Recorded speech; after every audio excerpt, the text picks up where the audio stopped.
Start with today's themes analysis. आज का सबसे पहला टॉपिक है India US push for early conclusion of trade deal. So India and US on Tuesday held positive and forward-looking discussions here on proposed bilateral trade agreement between the two countries, the Commerce and Industry Ministry said. So the ministry added that the two sides decided to intensify the efforts towards an early conclusion of the mutually beneficial trade agreement. So a team of officials from the United States of America, trade representative led by the Brendan Lynch, the chief US negotiator, held discussions with Indian side led by Rajesh Agarwal, special secretary in the Department of Commerce. So this is the latest update with respect to US and India. Next आपका topic है 13 dead as torrential rain flash floods hit Dehradun. Torrential rain type जो है आपका जो rains में आ जाता है, there are types of rains. So आप इसमें टॉरेंशियल जो रेन टर्म है उस पर आप नोट्स बना लीजिएगा। Indeed the types of rain, ये भी इम्पॉर्टेंट है। So Solan rivers and 192 mm rainfall in Sestradhara wash away houses and hotels. 8 people on a tractor swept away. IMD issues red alert. Indian Meteorological Department. Uttarakhand CM tells officials to step up relief efforts. अब ये आपका जो national disaster relief NDRF जो forces होती हैं और SDRF उसके context में इम्पॉर्टेंट है। उसके अलावा एडमिनिस्ट्रेशन को इस टाइप के कॉन्सिक्वेंसेस के लिए कैसी प्रिपेयर्डनेस रखनी चाहिए, कौन से प्री वार्निंग इशू करने चाहिए, क्या एक्सकेवेशंस कैरी ऑन करने चाहिए, क्योंकि मेटेरोलॉजिकल डिपार्टमेंट जो है वो आप देख रहे होगे आजकल आपके मोबाइल पे भी पहले से ही मैसेजेस आ जाते हैं if any such thunder storms और इंसिडेंट्स हैपन। तो कहीं ना कहीं एडमिनिस्ट्रेशन को भी अथॉरिटी ये जो है कहीं ना कहीं है कि वो लोगों को इवैक्यूएट करे वहाँ से, क्योंकि कहीं ना कहीं रेगुलर चेकअप होता रहता है इन सब चीज़ों का। और एडमिनिस्ट्रेटिव अथॉरिटीज़ को जो SDRF NDRF की टीम है उनको ऑलरेडी प्रिपेयर करने के लिए बोला जाता है। उसके साथ साथ लोकल अवेयरनेस भी बहुत ज़्यादा ज़रूरी है, बिकॉज अगर लोकल अवेयरनेस नहीं रहेगी तो लोग टाइमली इवैक्यूएशन नहीं करेंगे और प्रिकॉशस नहीं रहेंगे। सो आपका UPSC से जो रिलेशन है वो इस कंटेक्स्ट में ही है। नेक्स्ट आपका टॉपिक है Israel is committing genocide in Gaza says UN commission. So United Nations investigators on Tuesday concluded that Israel is committing genocide in Gaza in a bid to destroy the Palestinians, accusing Israel Prime Minister and other top officials of incitement. UN Independent International Commission of Inquiry, which does not speak on behalf of the world body, found that genocide is occurring in Gaza. Commission Chief Navi Pillai said that responsibility lies with the state of Israel. The report, immediately slammed by Israel, marks the first time a UN-mandated investigative body that has concluded the country is committing genocide. The word genocide is important, so इस बात को आप ध्यान रखिएगा। उसके अलावा Israel का जो भी पैलेस्टीनियन स्टेटहुड आ जाता है, इसराइल का जो भी इस टाइप के जीनोसाइड मिशंस हैं या जो भी वॉर्स हैं वो कमिट कर रहा है, वॉर क्राइम्स कमिट कर रहा है विद रिस्पेक्ट टू पैलेस्टीन, वो इम्पॉर्टेंट है और उसका क्या इफ़ेक्ट पड़ेगा इंडिया पे ट्रेड एस्पेक्ट में आपको देखना है। उसके साथ साथ आपको ये भी देखना है जियोपॉलिटिकल कंटेक्स्ट में क्या इफ़ेक्ट पड़ेगा वर्ल्ड पे। साथ ही साथ आपको ये भी देखना है that what is India taking stand up to, और उसका रीज़न क्या है इंडिया का ये स्टैंड लेने के लिए, ठीक है। सो उसके अलावा ये भी आपको एनालाइज करना है कि इंडिया और क्या एफर्ट्स डाल सकता है to stop this war crimes, ठीक है। नेक्स्ट आपको ये पिक्चर दिख रही होगी। So this is about the members of Rajgond tribe from Adilabad district of Telangana that is rehearsing Gusadi dance, or the 70th Hyderabad Liberation Day celebrations to be held on Wednesday. So यहाँ पर जो important that is Rajgond tribe and Gusadi dance, ये दो terms बहुत important है, Rajgond tribe and Gusadi dance. इनके ऊपर ancient culture में आप जो आर्ट एंड कल्चर का कंटेक्स्ट है उसके कंटेक्स्ट में नोट्स बना लीजिएगा, बिकॉज ये करंट अफेयर्स में मेंशन्ड है, सो ये और ज़्यादा इंपॉर्टेंट हो जाता है. नेक्स्ट आपका टॉपिक है judicial experimentalism versus the right to justice. इसके बेसिक कंटेक्स्ट के बारे में अगर मैं बात करूँ तो Supreme Court of India in Vineet Kumar versus state of Uttar Pradesh upheld the validity of section 438 CRPC, that is the anticipatory bail. Court directed personal presence of complaint before magistrate for registering a criminal case under SC/ST Prevention of Atrocities Act 1989. Key issues क्या है? Judicial experimentation. Supreme Court introduced procedural requirements. Example, the complainant presence not explicitly in the statute. उसके अलावा this raises the concerns of judicial overreach versus the safeguarding rights. Balancing the interest. Goal क्या है? Prevent misuse of SC/ST act against the false complaints.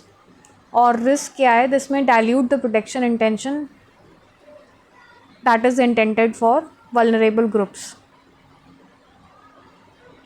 So what is the impact on justice delivery? Access to justice for marginalized groups may be hindered. Extra procedural hurdles can delay the registration of FIRs. This violates Article 21, right to life and personal liberty, which includes fair investigation. So, important cases reference में बहुत से cases बताए गए हैं जो कि important नहीं है, जिसमें anticipatory bail दी गई है, but exceptional cases हैं उनको.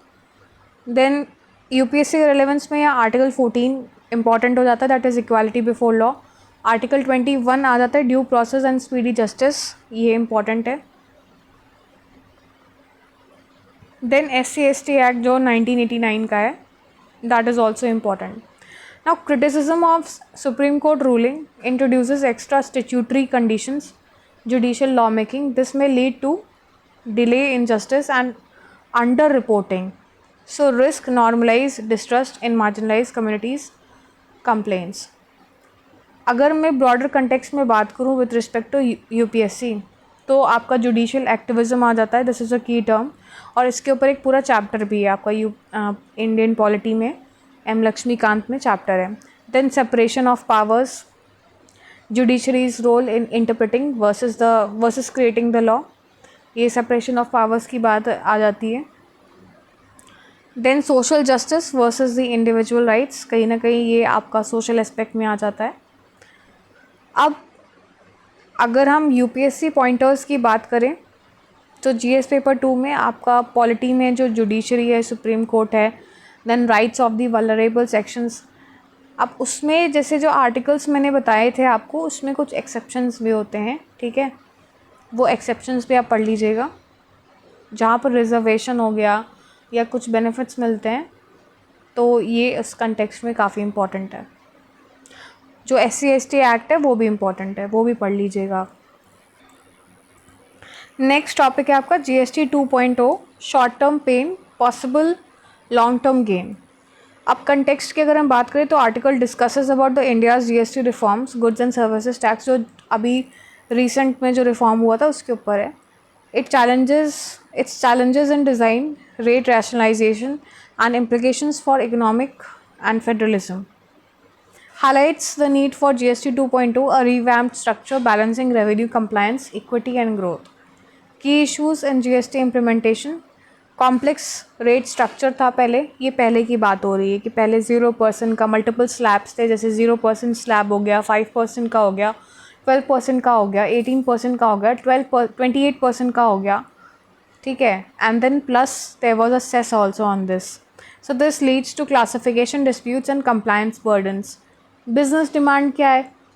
Business demanded fewer slabs, that is ideally 2-3. उसके अलावा ज़्यादा स्लैब्स ना हो, तो वरना दिक्कत लोगों को कम होगी इंटरप्रेट करने में। रेवेन्यू कंसर्न्स क्या थे? States worry about the loss of revenue specially after the expiry of GST compensation. Then compensation cess on luxury or sin goods extended but insufficient. Revenue neutrality not yet achieved. Short term pain क्या है? Rate rationalization may mean higher taxes on some essentials leading to inflationary pressure. So compliance costs remain high for small businesses. Possible long term gain क्या है? Simplified GST could boost ease of doing business, जो कि अभी recent में आपका simplify किया गया है. There were only 2 slabs that were selected. I have already discussed about it. Reduce litigation, increase formalization of economy, enhance long-term revenue buoyancy. Economic and governance implications. GST Council as a model of cooperative federalism, but tensions between the center and states persist. Revenue sharing formula, compensation mechanism remain contentious. Rational GST structure that can raise India's tax GDP ratio and support infrastructure and welfare spending. Reforms क्या suggested है? That there should be fewer tax slabs. ये तो बहुत ही late में ये article छपा है, but there are only 3 rate structure की बात ये लोग कर रहे हैं, वेयर दे से कि 12% और 18% को भी मर्ज कर दीजिए आप. So this would reduce the dependence on cess, move towards the broad-based taxation. Better compliance and IT system की भी बात की गई है in the way forward, where the GST network simplification is must. Strengthen GST Council, ensure consensus-based decision making, and plug leakages, curb tax evasions through data integration.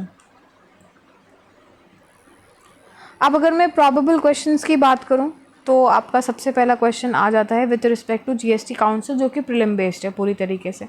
उसके अलावा कुछ ऐसे टैक्सेस हैं जो कि GST के अंडर है, मल्टीपल स्लैब्स है, CGST है, SGST है, तो इसको भी आप पढ़ लीजिएगा. GST का बेसिकली पूरा चैप्टर आप पढ़ लीजिएगा with respect to council also, उसका जो कॉम्पोजिशन है. देन उसके अलावा आपको ये भी पता होना चाहिए कि कितने प्रकार के GST होते हैं, ठीक है. IGST भी होता है, इंटीग्रेटेड GST जिसे कहते हैं, गुड्स एंड सर्विसेज टैक्स. तो इन टाइप के GST होते हैं. देन मेंस के कंटेक्स्ट में क्वेश्चन कैसे आ सकता है? सबसे पहला, GST is both a Triumph of cooperation. Wait, let me read it again.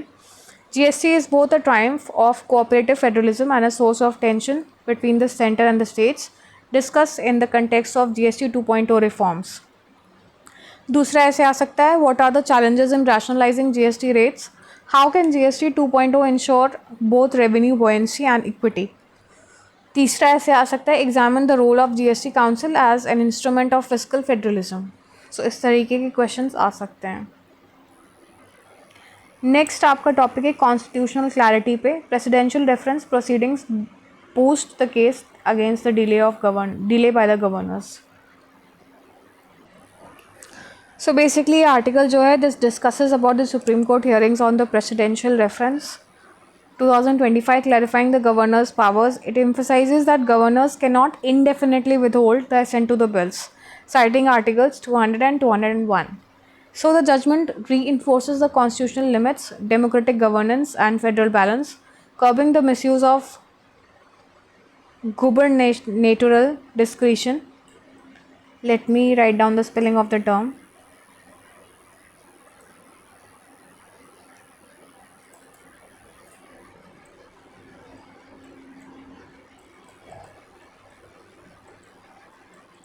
And ensure cooperative center-state relations.